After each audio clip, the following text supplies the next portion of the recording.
Lecture de la première épître de Jean, le chapitre 1er, les versets 1 à 10.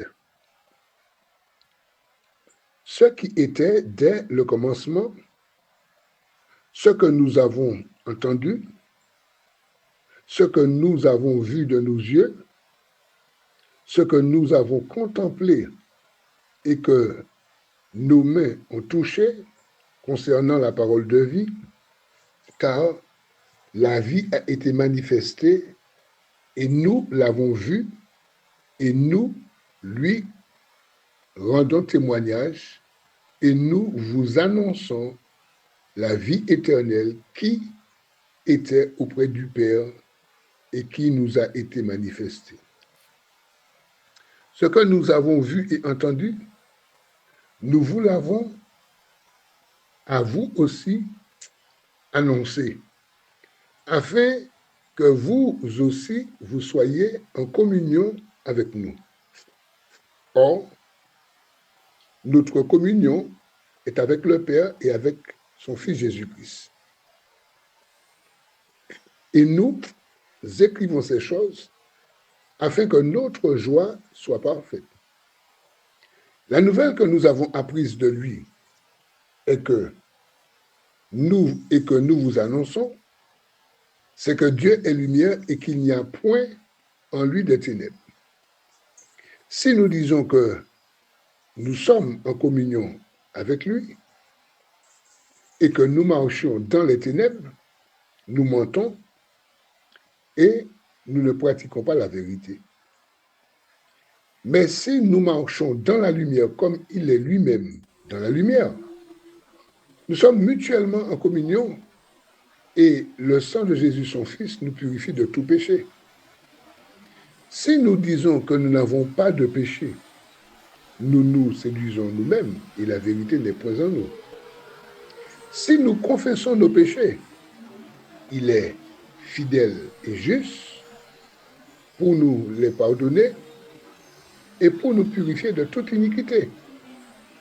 Si nous disons que nous n'avons pas péché, nous le faisons menteur et sa parole n'est point en nous. Amen. Alors ici, ce qu'il faut comprendre premièrement, la personne qui parle, parce que c'est important lorsqu'on lit un passage, savoir qui parle et pourquoi cette personne parle et pour qui elle parle. Alors premièrement, la personne qui parle, c'est Jean. Jean, c'est l'un des disciples que le Seigneur Jésus avait choisi. Il a choisi 12 disciples qui sont devenus 12 apôtres. À la différence que Judas, qui est un disciple que Jésus avait aussi choisi, mais qu'il a trahi et qui s'est pendu.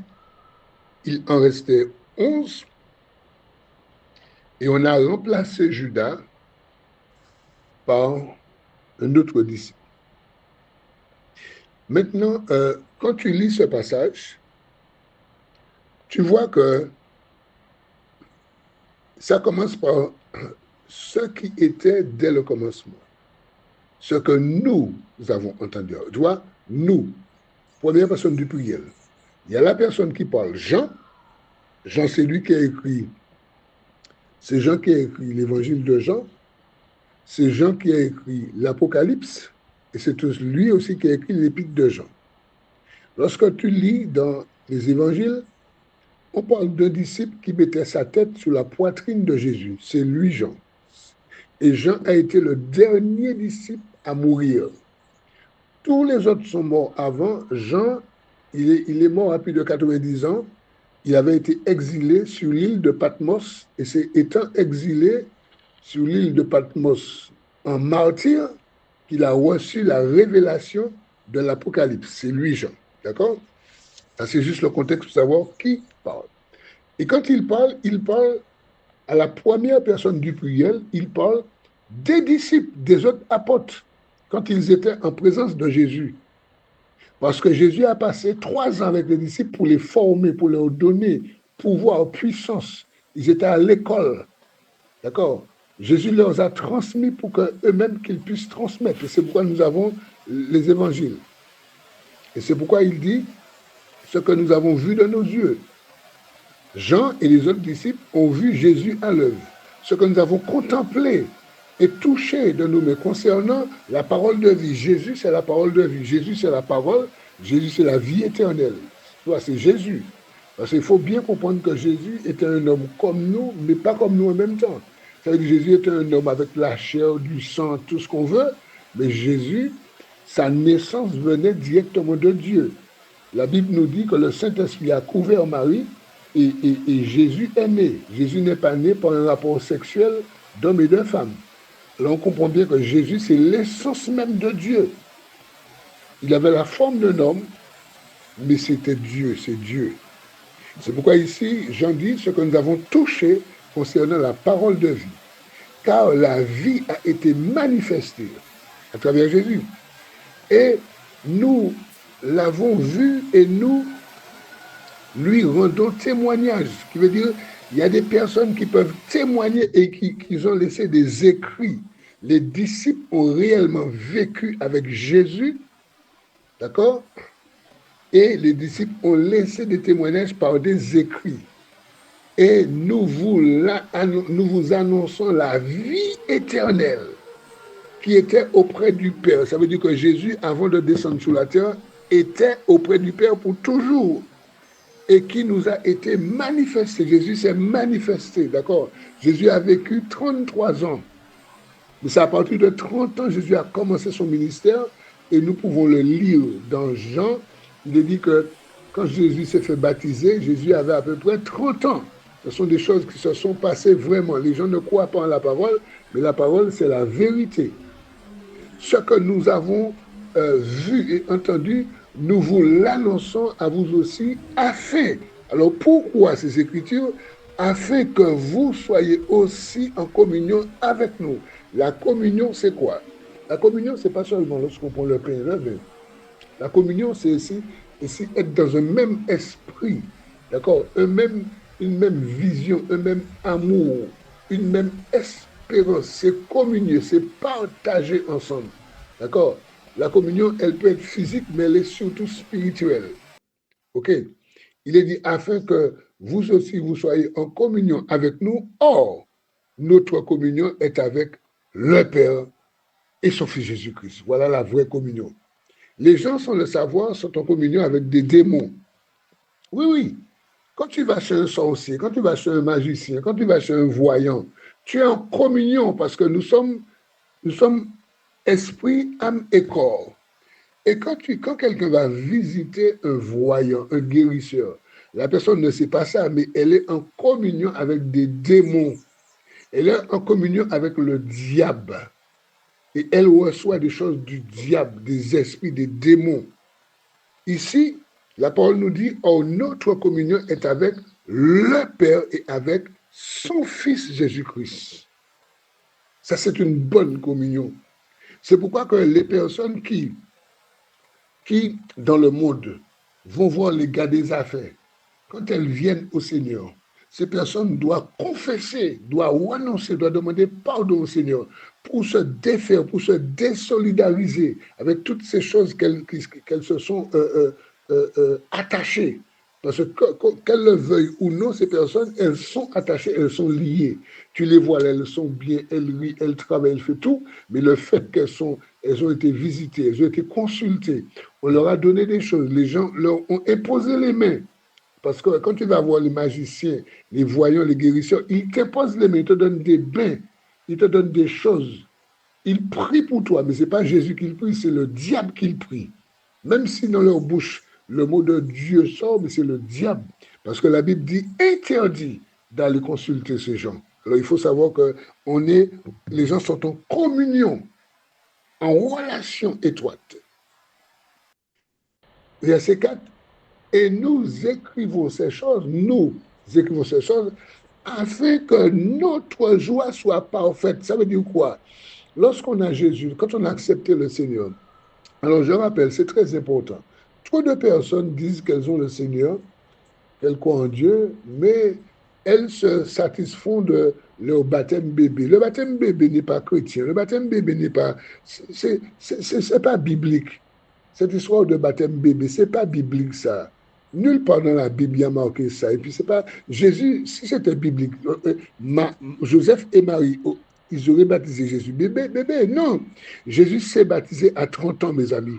Les gens vous disent qu'ils sont enfants de Dieu, d'après eux, et puis ils parlent de baptême bébé. Non, il faut que les gens puissent se repentir et demander à se faire baptiser dans l'eau, dans une piscine, dans la mer, dans la rivière, dans un baptistère, un endroit qui a beaucoup d'eau pour que quand on les baptise, ils disparaissent dans l'eau. C'est ça. OK, c'est très important. Alors ici, il est dit, la nouvelle que nous avons apprise de lui, apprise de Jésus, et que nous vous annonçons, c'est que Dieu est lumière. OK? Jésus est Dieu. Jésus sort de Dieu. Dieu est lumière et il n'y a point en lui de ténèbres. Alors, le ténèbre, c'est un langage. Le ténèbre, c'est pas le soir. Hein? Le ténèbre, c'est pas le soir. Le ténèbre, c'est une manière d'appeler, qu'on appelle le péché. Quelqu'un qui vit dans le péché vit dans le ténèbre.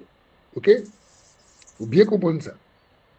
Quelqu'un qui vit dans le péché, dans le mensonge, dans l'adultère, dans l'idolâtrie, dans toutes sortes de détours, ça s'appelle les ténèbres. Cette personne vit dans les ténèbres et Jésus a dit, par exemple, dans Jean, il dit, je suis la lumière du monde, celui qui me suit ne marchera point dans le ténèbre, point dans le péché, mais il aura la lumière de la vie.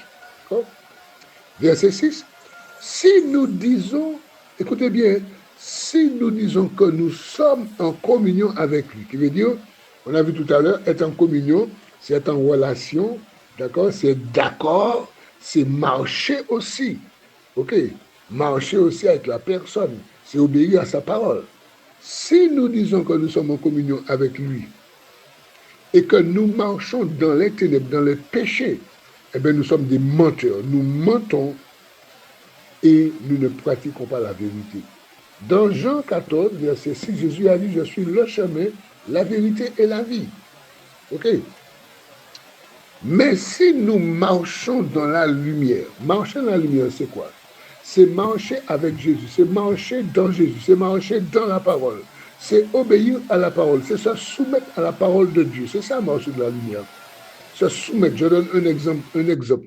Par exemple, avant qu'on soit repenti, converti, on mentait pour rien. C'est un exemple que je donne. On mentait pour rien.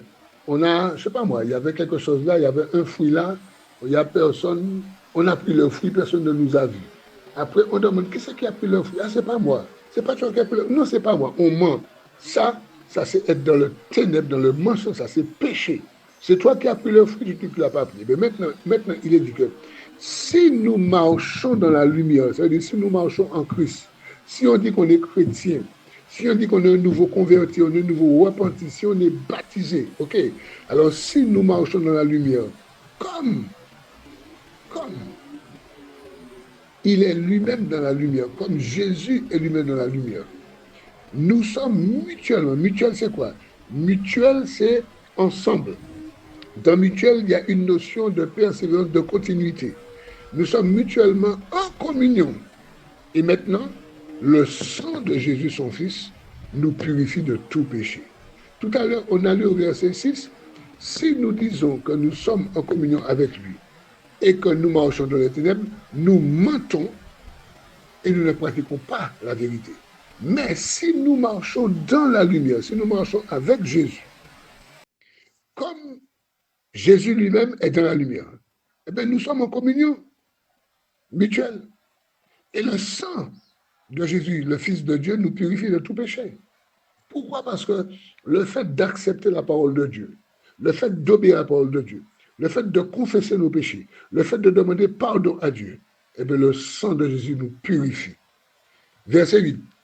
Si nous disons que nous n'avons pas de péché, nous nous séduisons nous-mêmes et la vérité n'est point en nous. Aucun homme ne peut dire qu'il n'a pas de péché. Par contre, ça c'est très important de comprendre. Et il faut aussi comprendre, il y a deux dimensions de péché. Il y a vivre dans le péché. Quelqu'un qui n'est pas repenti, converti, quelle que soit ta religion, mais tu n'es pas repenti, tu n'es pas converti. Tu n'as pas confessé tes péchés, tu n'as pas accepté Jésus pour ton Seigneur et ton Sauveur. OK? Il est dit que ça c'est vivre dans le péché. Cette personne, elle vit dans le péché, elle est perdue à jamais. Tant qu'elle ne s'est pas repentie, convertie, elle est perdue à jamais parce qu'elle vit dans le péché. Par exemple, quelqu'un qui est marié et qui trompe son mari ou sa femme, cette personne vit dans le péché, elle est adultère. Et tant qu'elle va rester dans cette situation, elle est adultère et elle vit dans le péché. C'est ça, vivre. Ça, c'est une première situation. Il y a une autre situation de péché. Maintenant, quelqu'un qui est repenti, converti, baptisé, quelqu'un qui est en Christ, mais cette personne aussi, elle pêche, elle peut pécher. Alors, quelqu'un qui est en Christ maintenant, et puis je prends le même exemple de tout à l'heure, tu es en Christ, il y avait un fruit là, personne ne t'a vu, tu as pris le fruit. Et après, on dit, qui c'est qui a pris le fruit? Alors, le fait de prendre le fruit, tu n'as pas demandé, c'est péché. Et puis après, on dit, qui c'est qui a pris le fruit? Tu dis, ah, c'est moi. Tu dis, mais je vous demande pardon. Toi, tu as péché. Mais comme tu ne vis pas dans le péché, comme tu as la lumière en toi, comme tu as la parole en toi, comme tu sais que tu n'as pas le droit de faire ça, alors tu confesses ton péché, tu demandes pardon, tu dis, c'est moi, je vous demande pardon. Je l'ai pris, mais voilà, je ne devais pas le prendre, c'est moi. Toi, mais là aussi, tu as péché. Mais tu ne vis pas dans le péché. Parce que comme tu as le Saint-Esprit, tu as Jésus dans ta vie, tu as Dieu dans ta vie, tu ne peux pas rester dans le péché. Quand tu pêches, le péché ne peut pas demeurer en toi. OK? C'est pourquoi il dit, maintenant, si nous disons que nous n'avons pas le péché, eh bien, nous nous séduisons nous-mêmes et la vérité n'est point en nous. Parce que quelqu'un qui a Jésus dans sa vie, cette personne sait qu'elle ne doit pas pécher. Mais ça peut lui arriver qu'elle pêche. Mais si la personne dit, moi, je ne pêche pas, je n'ai pas de péché en moi, c'est un menteur. Si un chrétien, quelqu'un qui accepte le Seigneur Jésus, et qui te dit, moi, je n'ai pas de péché en moi, je ne pêche jamais, c'est un menteur. Parce que la Bible te dit que personne ne peut dire qu'il est sans péché. Si nous disons que nous n'avons, je reprends le verset 8 pour continuer, si nous disons que nous n'avons pas de péché, nous nous séduisons nous-mêmes et la vérité n'est point en nous. Verset 9. Si nous confessons nos péchés, voilà, confesser. Confesser, c'est quoi? Confesser, c'est dire. Alors, je donne un exemple. La Bible dit qu'on ne doit pas forniquer. Je donne des exemples forts que nous pratiquons tous les jours. Hein. La Bible dit que nous ne devons pas forniquer. Forniquer, c'est vivre avec quelqu'un sans être marié. C'est ça la fornication. Parce qu'on a des relations sexuelles, on aime la personne nous aime. Et même si on est fidèle à la personne. Mais c'est forniquer. Et ça, c'est péché. Maintenant, la Bible dit que si nous confessons nos péchés, je reste dans cet exemple, confesser ses péchés, comme la Bible dit que la fornication est un péché, et la Bible dit que les fornicateurs n'hériteront point le royaume de Dieu, n'auront pas la vie éternelle. Maintenant, on découvre qu'on est dans le péché, qu'on est un fornicateur. On confesse, on demande pardon à Dieu. Et là, on règle sa situation. Ou on se marie, ou on se sépare. Si nous confessons nos péchés, on confesse le péché. Mais on ne vit pas, on ne confesse pas pour rester dans le péché. On confesse, mais on sort dans le péché. La Bible nous dit, eh bien, Dieu est fidèle et juste pour nous pardonner et pour nous purifier de toute iniquité. Voilà, les amis. Voilà ce qui est bien avec la parole de Dieu. C'est vrai qu'il y a quand même une souffrance là-dedans. Là, je parle par rapport à cet exemple, mais j'aurais pu prendre d'autres exemples. Mais je prends des exemples pour qu'on puisse bien comprendre. C'est vrai que par rapport à cet exemple, on aime la personne parce que c'est notre copain, notre copine, d'accord? C'est notre conjoint, notre conjointe. On n'est pas marié, mais on aime la personne. OK? C'est bien d'aimer quelqu'un, c'est bien d'être fidèle à quelqu'un, mais c'est mieux d'obéir à la parole de Dieu. Alors, l'exemple que j'ai donné, c'est vrai, ça va créer une souffrance s'il faut se séparer de la personne. OK? Mais le mieux, c'est de se marier pour régler la situation. Mais des fois, ce qui fait, ce sont les commodités qui font que les gens ne se marient pas. On n'a pas d'argent, il faut inviter des amis, il faut faire ci, il faut faire ça. Ce que maman va dire, ce que papa va dire. Tu vois, un tas de paroles inutiles, un tas de choses pour nous compliquer la vie. Le mieux, je parle toujours par rapport à cet exemple, le mieux, c'est de choisir une date, d'aller voir la mairie, de régler sa situation. On n'a même pas besoin de dépenser. On règle sa situation, on se marie. Une fois qu'on s'est marié, on est dans les règles. Voilà. Là, on n'est plus dans la fornication. OK? Après, quand on aura pris une bonne assise, là, on pourra inviter le monde qu'on veut pour les inviter à manger, pour leur dire, bon, ben, on s'est marié telle date, maintenant on souhaite vous inviter pour que vous partagez ce plaisir avec nous. Mais des fois, par rapport à des commodités, les gens traînent des mois, des années et vivent dans le péché. Et s'ils viennent amoureux, ils meurent dans le péché. Mes amis, il faut savoir ça, mes amis, c'est très important. D'accord? Verset 10. Si nous disons que nous n'avons pas péché, nous le faisons menteur. Nous faisons Dieu menteur et la parole de Dieu n'est point en nous. Voici un peu le chapitre premier de la première épître de Jean. Que le Seigneur bénisse tous ceux et toutes celles qui vont écouter cette parole et surtout pour la mettre en pratique. Que Dieu vous bénisse.